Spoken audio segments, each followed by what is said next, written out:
बिस्मिल्लाहिर्रहमानिर्रहीम। अस्सलाम वालेकुम। मैं डॉक्टर मरियम मुनीर रहमत क्लिनिक विद सिबलिंग के प्लेटफॉर्म से आपके लिए बहुत ही इंटरेस्टिंग एक वीडियो लेकर आई हूँ। सबसे पहले मुझे ये बताइए और कमेंट सेक्शन में आपने मुझे ज़रूर बताना है कि क्या आपको थकन महसूस होती है आराम करने के बावजूद भी, नींद लेने के बावजूद भी। जिस वक्त आप सो के उठते हैं तब आपको आपके जिस्म में दर्दें महसूस होती हैं, थकावट लगती है, ऐसा लगता है कि जिस्म टूट रहा हो। आप पढ़ाई करने बैठते हैं या कोई ऑफिस का काम करने बैठते हैं या फिर कोई घर का काम करने लगते हैं तो तब आपको लैक ऑफ फोकस का मसला आता है। आप ठीक तरीके से कंसंट्रेट नहीं कर पाते। अगर ये तमाम चीज़ें हैं तो मैं आपको एक बात क्लियर कर दूं कि हो सकता है कि आपके जो गट के माइक्रोबायोम हैं वो ठीक से काम नहीं कर रहे, या फिर उनकी जो एवरेज जो कंसंट्रेशन होती है, जो उनके नंबर्स होते हैं वो डिस्टर्ब हुए हुए हैं, या फिर आप कुछ ऐसे खानों को इस्तेमाल कर रहे हैं अपनी एवरीडे रूटीन के अंदर जो कि ठीक नहीं है गट माइक्रोबायोम के लिए। सबसे पहले तो मैं ये बात क्लियर कर दूं कि गट माइक्रोबायोम होते क्या हैं।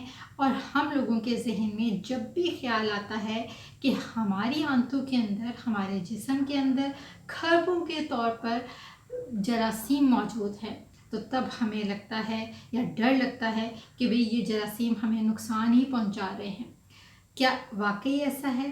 तो चलिए इस बात को डिस्कस करते हैं और साथ में हम ये भी देखते हैं कि किस तरीके से हम इन गट माइक्रोबायोम के लिए क्या काम ऐसा कर सकते हैं, क्या खाने इस्तेमाल कर सकते हैं, क्या रूटीन को चेंज कर सकते हैं जिनकी वजह से हमारे जो जिस्म में, आंतों के अंदर ये जो हार्मोन्स बना रहे हैं, ये गट बैक्टीरिया की वजह से जो बन रहे हैं वो दोबारा से सही तरीके से नशोनुमा पाएँ, ताकि ये हार्मोन्स जिनका मैंने अभी जिक्र किया है, जिसमें सेरोटोनिन आता है, गैबा आता है और तीसरा आ जाता है डोपामीन, ये स्पेशली 3 जो हार्मोन्स हैं ये दोबारा से सही तरीके से काम करें और हमारा जो ब्रेन और जो स्टमक का यानी कि गट का जो एक एक्सेस है, जो एक कम्युनिकेशन है, एक कनेक्शन है, वो दोबारा से रिस्टोर हो सके। सबसे पहली बात ये है कि जो ये बैक्टीरिया हैं ये हमारी सेहत के लिए अच्छे हैं क्योंकि ये हमारे हाजमे को बेहतर करते हैं, खाना हज़म करने में मदद करते हैं और साथ में बहुत से ऐसे विटामिन्स होते हैं जो कि हमारे गट से बनते हैं। हार्मोन्स जिनका मैंने जिक्र किया, ये बैक्टीरिया इन हार्मोन्स की प्रोडक्शन में भी कहीं ना कहीं पे डायरेक्टली इनडायरेक्टली असरअंदाज होते हैं। इनके लिए ज़रूरी है कि ये हमारी गट के अंदर ठीक तरीके से काम करते रहें। अब ऐसी कौन से खाने हैं जिनको आप अपनी डाइट के अंदर इस्तेमाल करें, या कौन सी ऐसी तदाबीर हैं जो कि एक सादी भी हों, ईजी भी हों, जिनको आप आम एवरीडे लाइफ में अप्लाई कर सकें ताकि ये दोबारा से सही तरीके से तमाम फंक्शन शुरू हो जाए।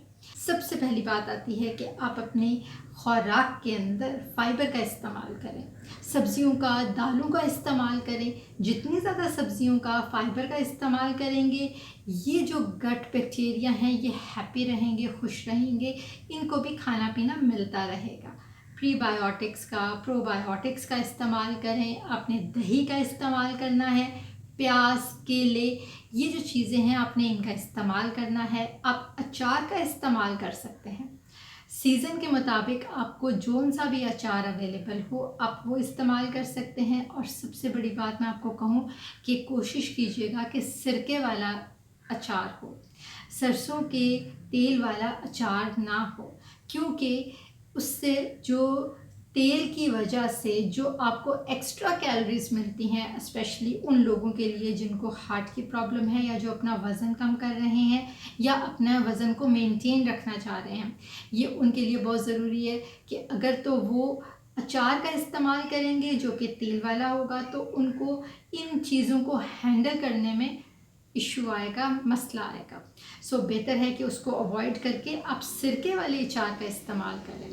साथ में आपने दालों का इस्तेमाल करना है। आप अपनी मर्ज़ी से जो भी आपको दाल अवेलेबल हो, जो आपको पसंद हो, आप वो इस्तेमाल कर सकते हैं। आप सब्ज़ियों का, सब्ज़ सब्ज़ियों का इस्तेमाल कर सकते हैं। सिर्फ आपने एहतियात करनी है कि जिन लोगों को हार्ट का इशू है वो इनका इस्तेमाल ना करें, क्योंकि जो सब्ज़ रंग की सब्ज़ियाँ होती हैं उनके अंदर विटामिन के मौजूद होता है, जो कि क्लॉटिंग फैक्टर को बनाता है और उसकी वजह से उनको हार्ट की प्रॉब्लम हो सकती है। उनका क्लॉटिंग जो सिस्टम होता है वो ज़्यादा असर कर सकता है।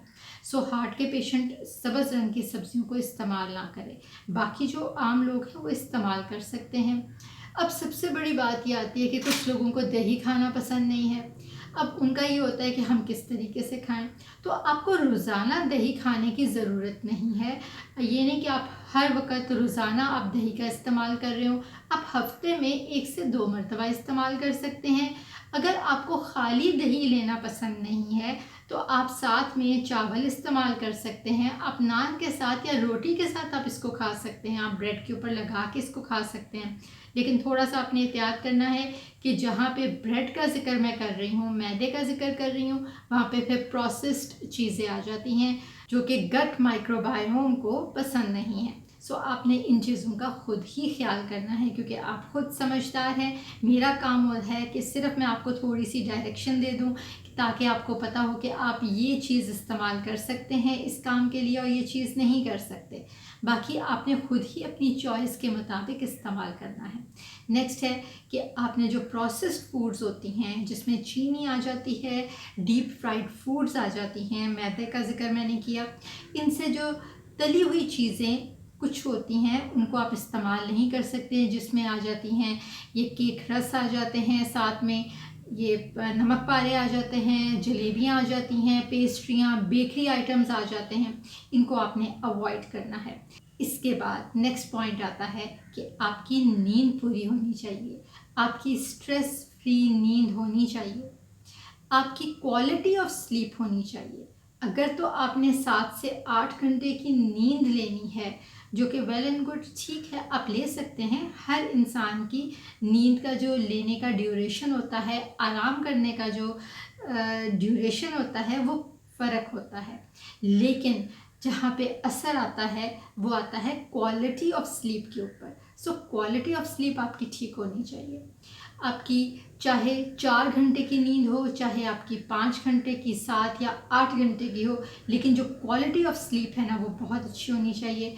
उसके लिए अगर आपको कुछ और टिप्स चाहिए हों या तरीके चाहिए हों तो काइंडली मुझे कमेंट सेक्शन में ज़रूर बता दीजिएगा, ताकि नेक्स्ट आपकी वीडियो पे उन चीज़ों के ऊपर फोकस किया जाए जो कि आपकी जो हेल्थ रिलेटेड चीज़ें हैं या आप जो चाहते हैं जिनके ऊपर वीडियो बन सके।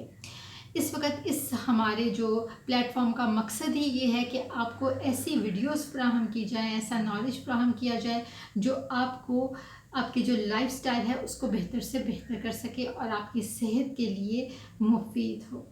चलिए नेक्स्ट हम बात करते हैं कि किस तरीके से हमने इन तमाम चीज़ों को अपनी डाइट के अंदर इस्तेमाल करना है, अपने गट फ्लोरा को बेहतर करना है, प्रीबायोटिक्स प्रोबायोटिक्स को इस्तेमाल करना है, स्लीप क्वालिटी ऑफ स्लीप को बेहतर करना है, आपने फाइबर डाइट लेनी है और प्रोसेस्ड फूड को अवॉइड करना है। ये तमाम चीज़ें करेंगे तो इंशाल्लाह आपको 3 से 4 हफ्ते तक ही आप देखिएगा कि आपका जो फोकस आपका था काम के ऊपर या पढ़ाई के ऊपर, जो आपको ठीक से आपका पढ़ने को मन नहीं करता था या आपको चीज़ें याद नहीं होती थी, वो भी दोबारा से आपकी सेहत बेहतर होने के साथ साथ भी वो चीज़ें भी आपकी बहुत ज़्यादा बेहतर हो जाती हैं।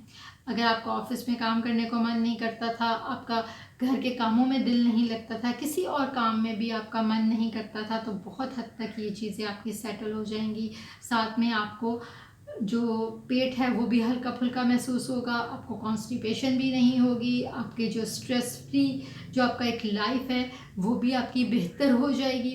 अच्छा, एक बात मैं आपको जाते जाते बता दूं कि जो स्ट्रेस फ्री लाइफ का हम जिक्र करते हैं ना, वो मैं आपको एक चीज़ क्लियर कर दूं कि किसी भी इंसान की जो लाइफ होती है उसमें स्ट्रेसेस होते हैं, किसी को कम, किसी को ज़्यादा, किसी को किसी एज के ऊपर ज़्यादा होते हैं, किसी को किसी और स्टेज के ऊपर लाइफ की कुछ ज़्यादा हो जाते हैं, किसी को कम हो जाते हैं। लेकिन अगर ये कहें ना कि आप बिल्कुल स्ट्रेस फ्री लाइफ हो 100%, तो ऐसा कभी नहीं हो सकता। हाँ, आपने उन स्ट्रेसेस को मैनेज कैसे करना है, आपने टैकल कैसे करना है, ये चीज़ें मैटर करती हैं। उम्मीद करती हूँ कि पहली जितनी भी वीडियोस हैं उनकी तरह आपको आज की वीडियो भी अच्छी लगी होगी। हमें कमेंट सेक्शन में ज़रूर बताइएगा और अपने फैमिली, फ्रेंड्स और रिलेटिव्स के साथ भी इस वीडियो को शेयर कीजिएगा ताकि उनके नॉलेज में भी इजाफा हो और उनका जो लाइफस्टाइल है वो भी बेहतर से बेहतर हो। इंशाल्लाह मिलते हैं अगली वीडियो में नए टॉपिक के साथ। अल्लाह निगहबान।